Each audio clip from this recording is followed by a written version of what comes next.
Stuck to Haley in the bar. We are on Daf Chav Beis on Aleph, and we're going to finish the first parak today and get into the second parak. So the Gemara tells us we were about 4 lines from the bottom. We're about 8 lines from the top. We're at the Gemara says Hani Moirikai. That's where we're up to, which is about 8 lines on the top. So yesterday we were learning about the problem of renting a field to a kuti.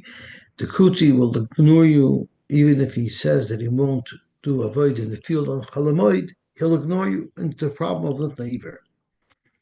Hani Marikai, there were these partners, and what they did together is they were sharecroppers for a plant called karkoim. Karkoim is a spice. I forget what the name of the spice is. If anybody has an art scroll and could tell me in English what the spice is, I'd appreciate it. But it was a spice called karkoim. And what they did was, Hadi the Ovid Kechafim, Nokit B'Shabbata, V'Yisrael Echad B'Shabbata. They were partners, and they used to take on contracts to plant people's fields with karkoim. And they did was the Yid didn't want to work on Shabbos, so he worked on Sunday and took the schar of Sunday, and the guy worked on Shabbos. So what happened? They wanted to know if that was appropriate to do. Also, the Kamei de Rav. So they came to Rav and asked him, "Is this something that's an appropriate arrangement?" Sure, he said it's fine. Frag to Gemara. How could you say that such an arrangement would be acceptable? The Brisa tells us, Yisrael v'ovet kechovim shekiblu soda b'shutkas. Yisrael and ovet kechovim, they were partners. They were arisim. They had a business where they would plant people's fields, and they were makabel a field b'shutkas. Lo yomer Yisrael ovet kechovim toil chelkacha b'Shabbos v'ani b'choil. You're not allowed to tell the guy, you work for me on Shabbos, and then I'll cover for you, b'choil. You're not allowed to do that. But if when they originally made a deal to partner, they said my day will be, the guy says my day is Shabbos and the Yid's day is Sunday. If that's how it was originally set up, then it would be allowed. So if there was no Tanai before, but from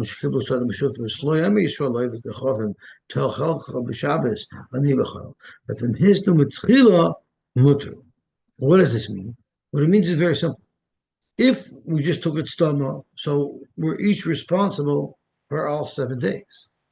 If I then say you cover for me, so literally what I'm telling you is I will pay you during the week for what you do for me on Shabbos. So that's directly schar Shabbos. But if the chetchila, when they took the contract, the shutfus was that you get Shabbos and I get the weekday, so then it's not a problem. Let's see Rashi. Shekiblu soda ba'arisusan mi-bal habayis u'mishikibluah. Once they were both mekabel equally, Putla al shneim lasek babiyacha. They both have a chiyuv. Their contract obliges them each to work all 7 days. Lo yoma Yisrael. The Yid shouldn't tell the guy, Toil ata chelkacha b'Shabbos. Why? L'vishanas hashluchai al chatzi hayoyim hamuta l'lav. Because if the Yid tells the guy to work on Shabbos, comes the choice that on Shabbos the guy is working on his behalf. But from his numatchila, before they ever accepted this contract, then it's a mutar. Why? The haloi kival alei Yisrael avoided the Shabbos. This is a scenario where originally the Yid never accepted upon himself to work on Shabbos. So when the guy is working on Shabbos, it's his contract. It's not doing it on behalf of the the guy is not doing it on behalf of the Yid. Now, what happens if they did not make up anything? They never said anything. But when it came to split the money, Usher, it would be Usher for the Yid to say, you know what, you take the money from Shabbos and I'll take the money from Sunday. That's also why, because they didn't split it up this way, the same thing that we said earlier. Unless Lechatchila, the Yid never accepted upon himself Shabbos, he accepted Sunday, it would not be allowed. Okay, so the Heilige Rashi in Bola Cheshbon, Lava Histum mit Chilakot. It's not talking about a case where they originally accepted the contract. They made up that they each take different days, because then it would be allowed. It's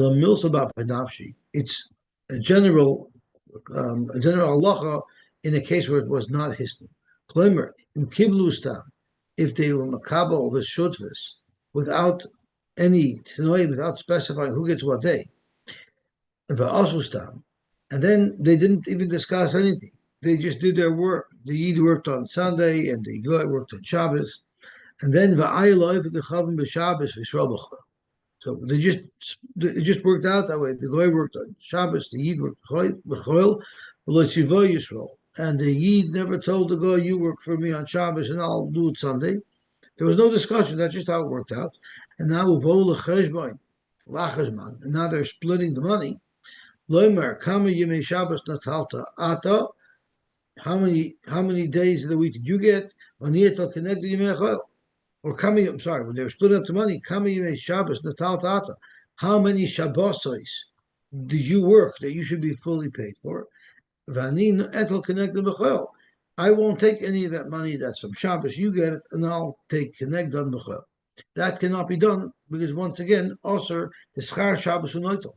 Ultimately, it's Schar Shabbos, the Galidaitoi, the Ovid Kechavim, Shluch. It's quite clear that the Goy was a Shliach, and that wouldn't be allowed. It's only allowed if the Chatchila, when they accept the contract, he doesn't accept any Shabbosos, and the Goy accepts all the Shabbosos. So then it's never the Yid's responsibility, and therefore the Goy is never doing the Yid's bidding.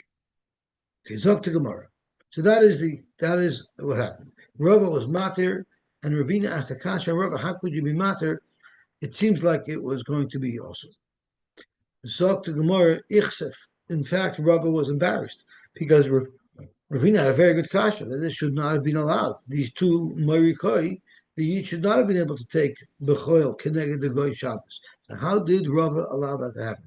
He was embarrassed. But Lasoif, it turned out that Rava was right. Because he gloy milso the histu meikora. These Marikoi, in fact, did make up in advance as part of the contract that the Goy was going to work on Shabbos and that the Yid was going to work B'choil. So, in fact, Rava's psak was right for this case. So to Gemara weiter. Haver Rav Gvia mebekisel. Rav Gvia mebekisel asked the following shaila. Also, Omar Hani Shasili de Arla.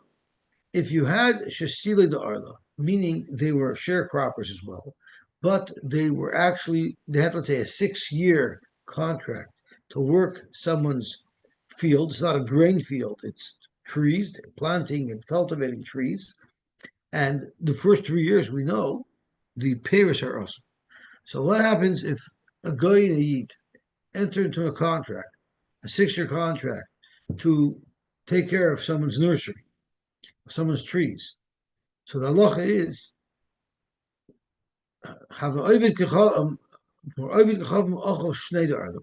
the guy took the first 3 years, the payers of the first 3 years, which are asher ba'noah, they're perishal arla. The Yisrael had that. So Yisrael negater, and the Yid took the pairs from the last 3 years. So they each got 3 years, but the Yid didn't take any of the arla. So the question is, would this be allowed? Also, the Kamei de Rava. They came to Rava. Again, Sharalu, Rava said it was mutter. Frek the Gemara, what do you mean? How could Rava be better? He was just Ichsef. He already got embarrassed from Ravina for letting the Morikai split it. So now again he's going to do it. Fragt the Gemara, well, I say Ravina Rava. So the Gemara, what are you talking about? It's L'Siyuri Sayid. The Brisa that Ravina brings, not only does it not contradict Rava, it actually supports Rava. Why? Because what was the Brisa that Ravina brought? It was brought by a case of Shabbos. By a case of Shabbos, Dafka, it's also. Why? Because by Shabbos, you're doing my shlichus. Let's see Rashi. Zok Rashi. Shara lahu. Rava was matter for these sharecroppers who were working on a field with trees of arlo. So Shara lahu, the heter gomer hava. It was mutter. Why? The ha'afal gav the keblu yachad lechatchila. Even though both of these partners were makabel the responsibility to cultivate this field together, the Omar Loi Yisrael, so they were makabel it, and they didn't stipulate at the time that they took it on that the Yid should get the second set of 3 years and the Goy should get the first set of 3 years. They did not stipulate that. But afterwards, after they accepted the contract, Stama, Va'amalo Yisrael, the Yid told him, hey, Ata Oived Begimel Shonim Halom. You take the first 3 years. Ani Gibel Acharem, and I'll take the second 3 years. Ein kan Yisr Shlichus. Here there is no Yisr Shlichus. You know why? Because the Yid a lot of work on this Arlo during the first 3 years as well. There's no Isser to work on a tree that's Arlo. You're not allowed to eat the pears, but there's no problem working on the tree. So therefore, Dr. Rashi, Ein kan Yisr Shlichus. The Yisrael Nami Shari Lahavda. The Yisrael could have also worked it the first 3 years. He just wouldn't have been able to eat the pears, but he would have been allowed to do the work. So therefore, the guy is doing his shlichus. He's doing his shlichus by working, but there's no problem with working on Arba. And if you're going to tell me that the Yisrael is being the hendef in the Paris of Arla, because the guy is taking the Paris of Arla, he's allowed to take the Paris for the next 3 years. The Nims and the Henemi Paris Arla. Shemachron, it almost looks like he sold the Paris of Arla because he's sort of bartering them for the Paris of the next 3 years. Zok Rashi Ein Zen Hen. That's not going to be covered by the Isser of having enough from Arla, because we never discussed who gets what Paris. We just said that you're going to do the work for me during the first 3 years. Now, once you work for the first 3 years, Shekena Mishpat Shana Shazeh. That was what they used to do. The year that they would work, that's the year they would eat. But that's not what they're splitting up, and that's not what the Goy is doing on behalf of the Yid. What he's doing on behalf of the Yid is not eating those pears. He is merely working the field, and even a Yid is a lot of work to field. So that's very different in the case of Shabbos. Correct the Gemara about Yosy Ravina. Didn't Ravina bring a raya from Shabbos? You're not allowed to do that. V'mkein my tiyufta. What is going to be the kasha based on the way you're understanding it? By Shabbos isur shlichus b'malacha.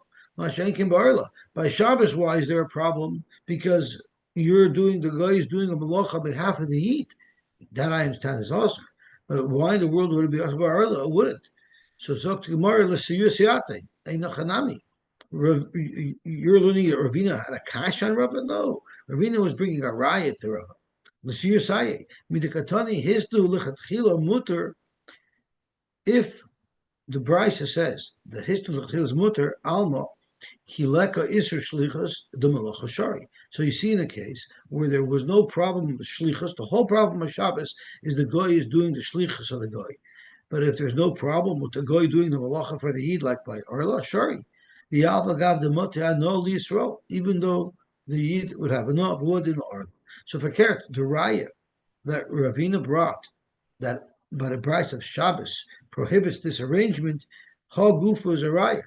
Because by Arla, you don't have that arrangement. By Arla, there's no problem of you doing shlichus for me. So the brisa that Ravina brought is not a kash on Rava. Actually, it's a raya to Rava. So Zok Gemara was not a kash, it was a raya. But Frank the the story was that Rava was embarrassed when Ravina confronted him with the brisa. Why would he be embarrassed if what you're claiming is that the whole story happened with Orla and that the Brisa from Shabbos was actually a raya to support Rava's psak, that there's no problem of shlichus by Orla. So it's mutter. So why was he embarrassed? That never happened. That little postscript that you mentioned, that the Rava was humiliated because of Rabbi Ravina's kasha, it never happened. He was not humiliated. You got the story wrong. In fact, this was always a raya from Ravina to Rava's psak, that by Shnei Orlo, there's no problem whatsoever. And in fact, Rava was never embarrassed because you brought a riot, Ravina brought a riot. Zoktamor Iboilu, Stoma Mai. What would happen if there was no discussion about anything at all? Toshma, im hisna mitchila mutter. Davke, the only time it will be mutter is if lechatchila on Shabbos. Before they accepted the contract, they split up that Shabbos would go to the goy and Sunday would go to the Eid. Hastama, if they didn't have a specific discussion about it, Asr is going to be Asr to do. Ema, Seifa. Let's look at what the Seifa the Brisa says. In Bo lecheshboin Asr. If they didn't discuss anything, and afterwards they said, okay, you take Shabbos, you take the profits of Shabbos, and I'll take the profits of Sunday, that's when it's Asr. Hastama. It's mashma if we split it up. Mutter would be mutter. So we have really contradictory diukim from the Reisha of this brisa to the Seifa. You can't bring a raya from this brisa either way because it's not clear. Let's see Rashi Stamamai. Shekiblu Stam. They accepted a contract from somebody to work their field. But also Stam, and they just did their thing. That but they never verbalized anything. The Yisrael never said, so nothing was stipulated, nothing was mentioned. Can they split the money 50-50? And he will never say anything about Shabbos. They'll just split the money. Would that be allowed? The Mishnah or the Brisa that was quoted by Ravina, in the Sefer it says in Bo Cheshbon, which means it was articulated. His Krilo Yisrael shal Shabbos, Bo'oisa Chalukah. The Yisrael specifically tells the guy, you get Shabbos. So the Gully died to the Shluchah. So that clearly says, if I'm saying you take Shabbos and I'll take Choil, when we split the money, so I'm clearly indicating that you were working for me on Shabbos. Hastama, the Afishas Chalukah Stam would be mutter. So at the end of the day, we have a stirdik and mashmoisim from this brisa, and you can't bring a raya to the shaila of stama. Okay, gewaltig. Tosfos actually has a very interesting case where a guy owed a yid money, and the yid foreclosed on an oven that the guy had. Now, oven was a business in those days. People didn't have their own ovens. They would bring it to an oven operator, and whatever food it was they wanted to bake, and they paid him a certain amount, and the oven operator provided oven services. Now, once the Yid took it over, the Yid also took with him the worker that operated the oven on behalf of the owner. And he told the goy that instead of me paying you a salary, whatever profit comes in on Shabbos is going to be yours. And there was a big discussion as to whether or not that will be mutter to be done. At first, the Ri says that's mutter, and the Ri wants to make a distinction between that and the soda, is that on the soda, when you work on the field on Shabbos, when the guy works on the field on Shabbos, it improves the field, and the fields are better fields even in the week.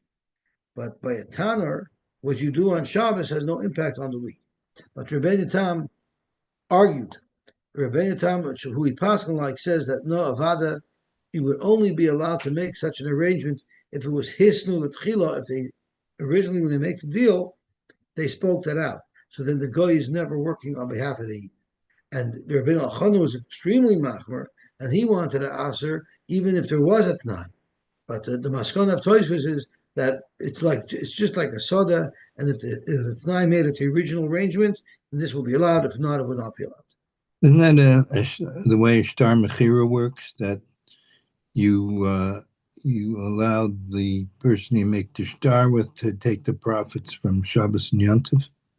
Yeah, but the problem is I could sell the profits of Shabbos and Yom Tov in a star mechir, but I think the way it works is if we take on something as a partnership, so now I am mechuyev as a yid. Me, if a guy and a Jew take on the partnership, so the yid's obliged; he's bound by his contract to work on Shabbos, and part of the profits are for Shabbos. So how do you get out of that? So if lechatchila, when we take the contract, we say I'm not taking Shabbos, you're taking Shabbos, that's one thing. But once I'm obliged by a contract, and now after the fact I'm just having you work my share, that doesn't work. Now if I own a company and I sell a portion of the company, that's a different story. But here we both took on an obligation. Once I'm obliged, I can't become unobliged because it's to the third party that I'm obliged. I'd have to go back and undo the deal to the third party. So if Reuven and if a Yid and a Goy take on an obligation, they sign a contract to provide a service to a third party, to Levi. What's going to happen is once we take on that obligation, no matter what we make up in between ourselves, does not change our obligation towards Levi. So I remain as a Yid obliged to Levi, and the Goy is really doing my shlichus. But I guess I could go back to Levi and say I want to nullify the deal and do it over again. And when we do it over, we can say the Goy will take my part. Okay. But like in a Jewish business, where a Jew owns a business and it has to operate on Shabbos, that's a different story because I'm selling my chelik of the business. It's not like I could sell my chelik of the business. I could do anything I want with something that belongs to me. But when you're talking about two shutzvim who made an obligation to a third party, internally they cannot change the structure of that obligation that they made with the third party, unless they go to the third party and say we want to renegotiate the deal. Okay, let's see the Hilgul Morvaiter. So Baruch Hashem, we were soicha to finish the first parak. L'neder hadin lach l'fnei dein, l'neder hadin lach l'fnei dein, l'neder hadin lach l'fnei dein. Zok the Hilgul Gemara. Ein ma'amidin behema bepundakoi shel avoda gechav. We already learned this Mishnah and its parish in quite detail, so this should go very easy. Ein ma'amidin behema bepundakoi shel avoda gechavim, because we're afraid that the guy is going to be revei your animal, and it's going to be machshel the guy on lifnei iver, because a guy is not allowed to be revei an animal. Nechashudin al revia. V'lo tisyachid isha imayin. A woman may not be miyachid with the guy. Mipnei shechashudin al harois. Now, what's the difference between mamid and behemah b'pudakos and tisyachid? Mamid and b'pudakos means you're leaving your animal with the guy for an extended period of time. It's his parking lot. Yichud means even for a moment. V'lo tisyachid isha imayin. Mipnei shechashudin al harois, because they're chashed on the right. V'lo yisyachid adam imayin, and even a man shouldn't be miyachid with them. Because they're chashed on shvichas damim, you're taking your life into your hand. Now, it's very interesting to note that Tosfos says that nowadays we don't have that problem anymore, because this is all nogeya in a place where it's the derech for these things to occur. Vibalt, already in the times of the Rishonim, people were much more civilized, and they didn't do such things anymore. It was a mutter to be ma'amid your behemah b'pinduk shalayt b'cham.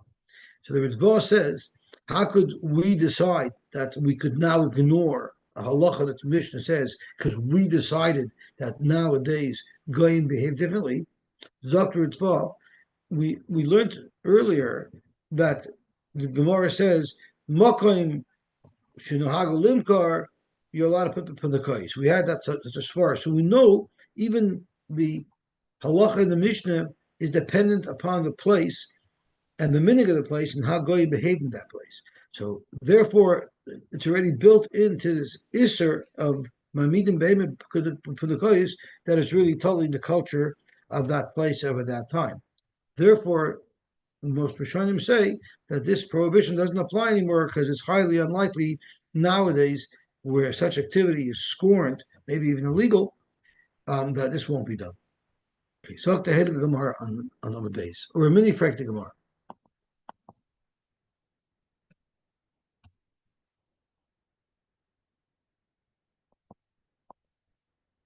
Loikchen mehen, you're allowed to buy from a guy behema carbon.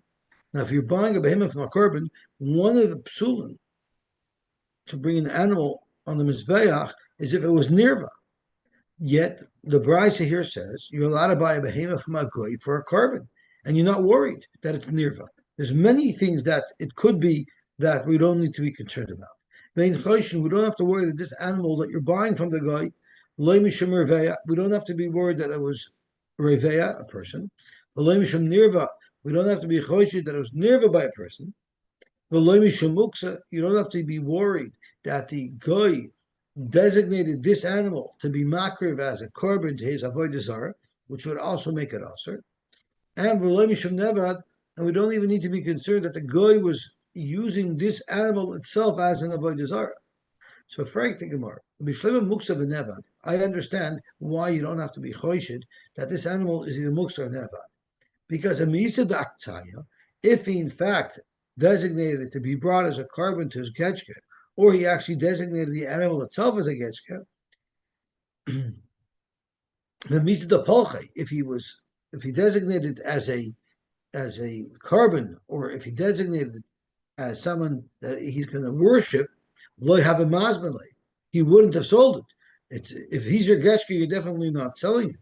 So that's why we're not concerned. If he's selling it to you and he knows you're going to kill this animal, clearly the guy has not designated this as an avodah zarah, nor as a korban for avodah zarah. Our Mishnah says you have to be choshid that a guy is going to be revey your animal. So if you have to be choshid that a guy is revey animals, how could you buy an animal from him and use it as a korban? Yes,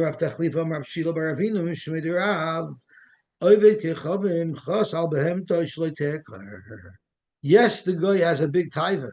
Yes, the guy has a big taiva to be revey an animal, but his own animal he wouldn't do that to, because it risks making the animal sterile, and he doesn't want to take a chance of being boiled his female animal and damaging it. Therefore, you can assume that since he owned it when he sold it to you, he wasn't selling you someone else's animal. Since he's selling you his animal, you can feel confident that he was not reveya this animal. Now, one of the kashas that Tosfos asks is, I don't understand. He has 20 animals there. Why do I need to be worried that I'll be reveya your animal? He'll be mizana with a different animal. So Tosfos, which really opens our eyes up to how horribly perverted they were, is that he has a taiva to be with every animal. So even though he has 20 animals there that he will be reveya, he's going to have a taiva for your animal specifically. That's how perverted they were, that the guy feels he has this urge and this need to be reveya every animal in sight. Okay, so Zok to Gemara, the reason why you could buy an animal from them for a carbon, because since it was their animal, you could feel confident that he wasn't reveya his own animal because it would damage it. Okay, so that means you'd be allowed to buy female animals from the guy because he wouldn't be reveya a female animal because it would make that animal infertile. But Secharim, Michael Meimar, how could you buy a male animal if he has an intimacy with a male animal? It's not going to impact its reproductive abilities. So how could you buy a male animal from a guy? And Tosfos says sometimes you bring a male animal as a carbon, like by an oila. An oila is a zocher. And we know by an oila you're not allowed to use a nirva. So Zok to Gemara, Ha'teinach nekevis dechor Michael Meimar, Amarav Kahana, Hoilu Makhishim Bebasar. It might not destroy the animal's reproductive abilities, but it does weaken the animal, so that's weiter a reason why the guy won't be reveya his male animal. Okay, El Hadatanya, we look at Brisa. Loichin behema meiroya shalahen. You're even allowed to buy an animal, not even directly from the owner, who we know won't damage his own animal. But what about a roya? We learned that a raya will be. You're not allowed to give your animal to a raya. Why? Because you're afraid your raya will be raya it. Well, if a guy gave the animal to a raya, you should have the same concern. Yet you're allowed to buy an animal for the mizbech, for a carbon, may raya shalem. Why could you do that? Leichas jilma rava, raya. Maybe the raya was raya the animal, and it's usher. Dr. Gemara, I'm sorry, Dilma Ravala, Dr. Gemara, no, Roya Shalahen, Misyare, Mishum Hefsetzchar. Their Roya will not be Reveya, their animal. You know why? Because if they get caught, they're not going to get paid for their work. Here, the Roya is expecting to be paid for his work for being Roya. If he gets caught that he abused an animal that he was responsible to watch, he will lose his pay. And therefore, you don't need to worry about a Roya that he'll be Reveya. Frag to Gemara. That doesn't make any sense. Because Al Tanya in Moshin Behema L'Roya Shalahen, how could a Yid? We said a Yid's not allowed to give an animal to the Roya of a Goy because we're afraid the Roya is going to be Revei the animal. But we just learned a second ago that a Roya would not be Revei the animal because he's jeopardizing his pay. Lema Roya Shalahen Mishar Misham Hefshetzchara. Why is it that you're allowed to buy the animal from a Roya of a Goy?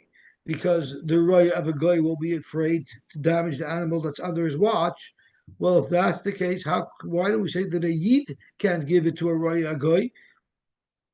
And he could be confident that the Goy won't be Reveya it for the same reason, that he's afraid he'll lose his pay. There's a very big difference if a Jew owns the animal or if a Goy owns the animal. Why is that? Zakta Gemara, Inu the Yadi Bahadadi, the Goyim all know what they do. They know their practices. They know how each other are perverted. The owner of the animal would also be revey an animal that wasn't his.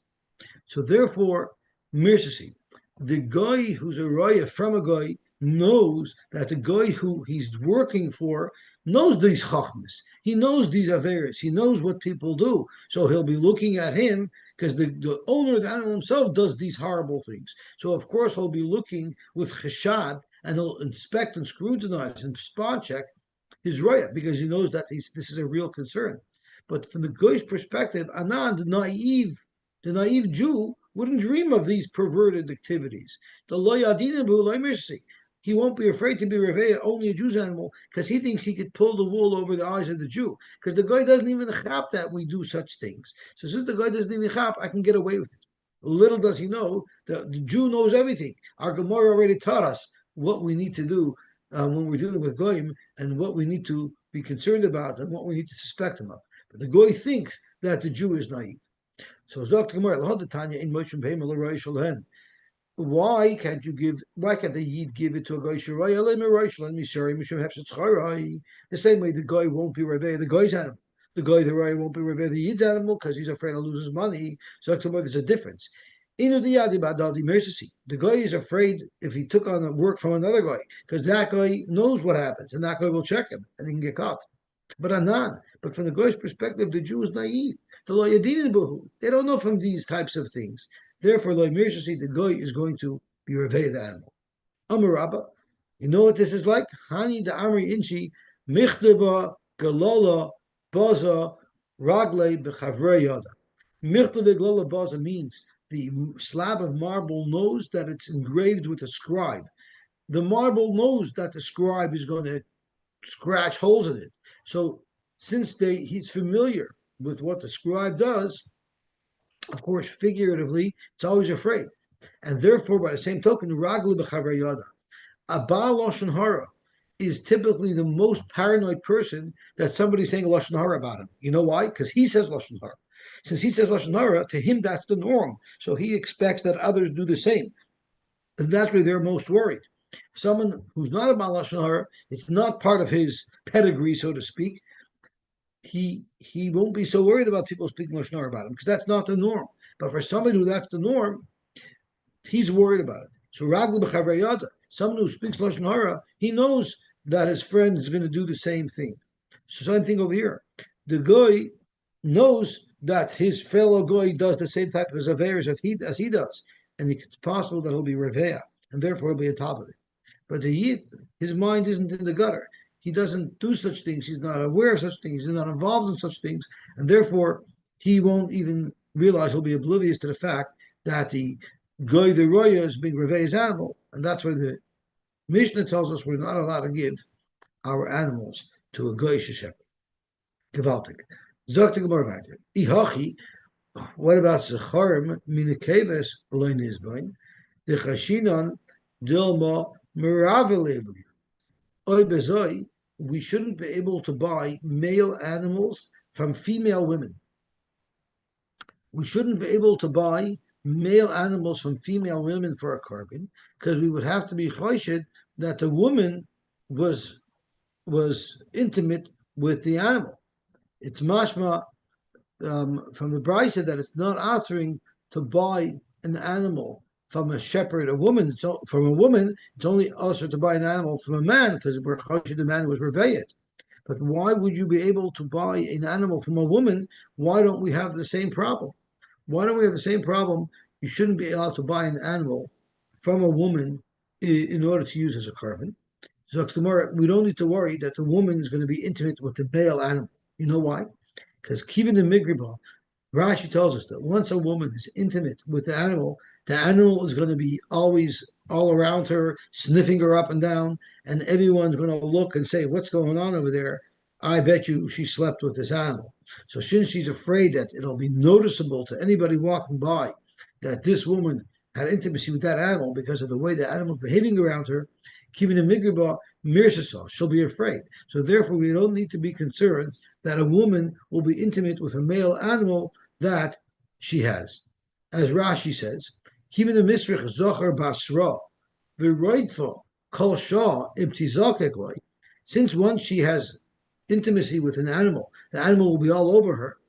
Mirsasa, she's afraid. She avinu b'nei adam adavar, that people will say, "Oh, we know what happened with you there." Aval b'didan.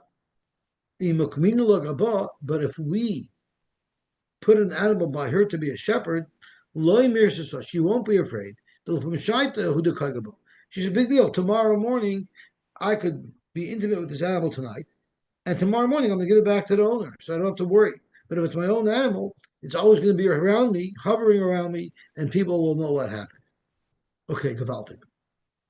Frank Gemara, but we have a problem with that because Elaha the Tani Rabbi Yosef. Rabbi Yosef taught us, Armalasa, an almana, a widow who lives by herself. Loi sarbi kalba.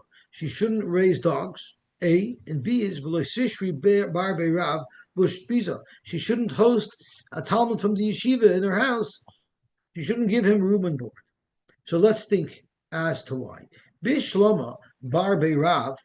Why we're concerned that something might happen is because tzniala.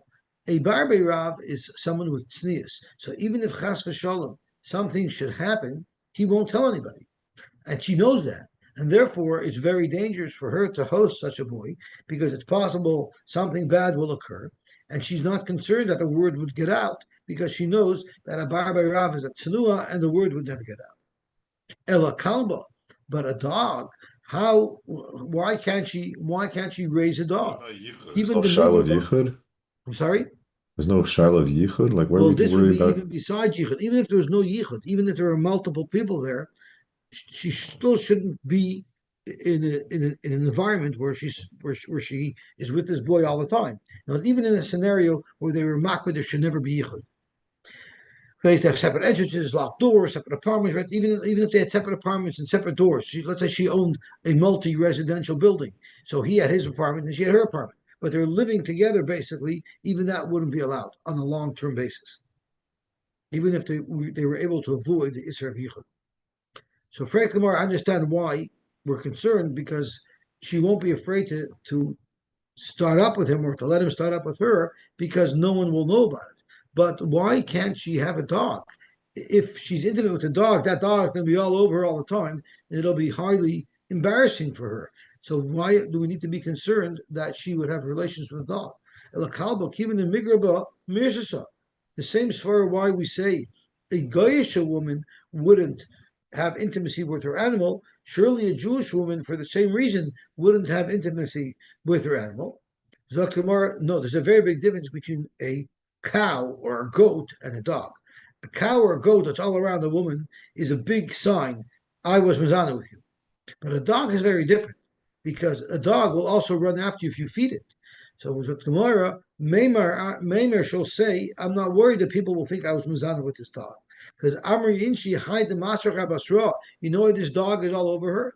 Mishum Umta Dikamisrach. It's because he wants to be fed. She feeds him. So since she feeds him, that's why the dog's all over her, not necessarily an indication that something untoward happened.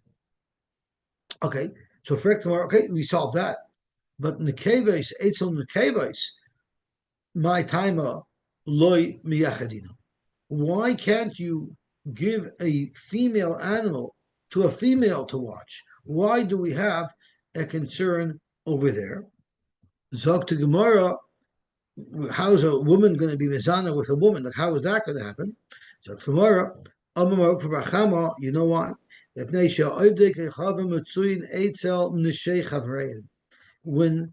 When her husband is not home, her husband's best friend is going to come visit her. It was common; they were very preteistic, and it was common that men would come visit other people's wives. What happens if he comes to visit his friend's wife, and she's not there that day, but there's a beautiful animal in the stable? So the reason why a woman can't even house a female animal is we're worried that one of her visitors will be revei that animal. That's one pshat. Or and this is a real kicker, even if he comes to visit his friend's wife and he finds her, he will be more interested in intimacy with the behemoth in the stable than he will be with his friend's wife. Afilu moitza nami roiva, the Amar Mar chaviva alein behemtan shal Yisrael yoser mini shayseya. The goy would rather sleep with the behemoth of a yid than with their own wives. So you see, they're so perverted that even if the woman is there, he will rather do znus with the animal. That's how perverted they are, and therefore you're not allowed to leave even a female animal by a female shiksa to watch because there's a chashash that it would become a nirva. The Omar B'Yochanan, where did this horrible perversion come from? That they should rather want to be dovak with behemoths than to be dovak in their own lives? The Omar B'Yochanan, B'shah Shabbat Nachash al Chava, when the Nachash was Baal Chava, Hitel Bazuama, he injected into her DNA a poison, a certain tumah, and that made it that they're so perverted they'll even go after behemoths. Well, guess what? You know who are also descendants of Adam Arishan and of Chava? Yachi Yisrael Nami. How come we don't have that problem? So Gemara Yisrael Sha'amdu al Har Sinai Paskazu Amosa. A Yisrael who were on Har Sinai, that cleaned us out, and that's why we don't have that inclination anymore. In fact, Gemara of the Kechavim Shalai Amdu al Sinai Loi Paskazu Amosa. Therefore, goyim still do these abhorrent things. Zok to Gemara weiter. Let's stop here for a second. I just want to point out a very interesting shaila. That is, it's brought down that Adam Arishon, long before he was over on the Eitz Hadas, Kodesh Baruch Hu brought him to all the animals, and it says that Avram Yoda, he knew all the animals, and we learned that he had relations with every animal, and he realized that this is not for him, and that's why Kodesh Baruch Hu made him Chava and Ezer Kenegda. Before that Zulma, that didn't happen. So the Rishonim say it's very possible that it doesn't mamish mean Abiyah, means he lived with them a little bit to get to know them, and he realized that they would never be an appropriate match for him, and that's why Kodesh Baruch Hu made for him Chava. Okay, we'll start mission by Oifos tomorrow. Everyone should have an awesome, wonderful day.